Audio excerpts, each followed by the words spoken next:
یہ انصاری صحابی تھے، بنو نجار سے ان کا تعلق تھا۔ یہ مدینہ کے ان 70 لوگوں کے ساتھ تھے جنہوں نے بیعت عقبہ میں بیعت کی۔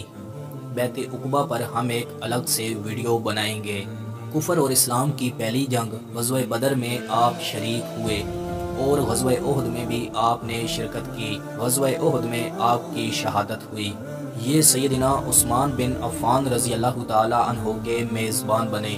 مفسرین قرآن کریم سورہ نساء کی آیت نمبر 7 میں حضرت اوس بن ثابت رضی اللہ تعالی عنہ کی طرف ہی اشارہ کرتے ہیں۔ اس کے نزول کو ان کی شہادت کے بعد ہی ذکر کرتے ہیں۔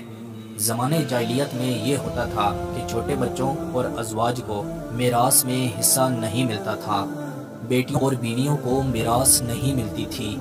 سیدنا اوس بن ثابت رضی اللہ تعالی عنہ کی شہادت کے بعد ان کی بیوی حضور صلی اللہ علیہ وسلم کے پاس آئی، کیونکہ سیدنا اوس بن ثابت رضی اللہ تعالی عنہ کی شہادت کے بعد ان کے چچا زاد بھائیوں نے تمام اموال کو اپنے قبضہ میں لے لیا، تو اوس بن ثابت رضی اللہ تعالی عنہ کی زوجہ اپنی 3 چھوٹی بیٹیوں کو ساتھ لے کر حضور صلی اللہ علیہ وسلم کی خدمت میں حاضر ہوئیں۔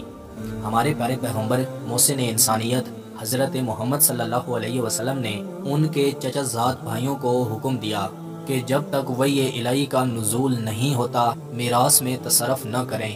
انہوں نے رسول اللہ صلی اللہ علیہ وسلم کے حکم پر عمل کیا، یہاں تک کہ سورہ نساء کی آیت نمبر 7 نازل ہوئی۔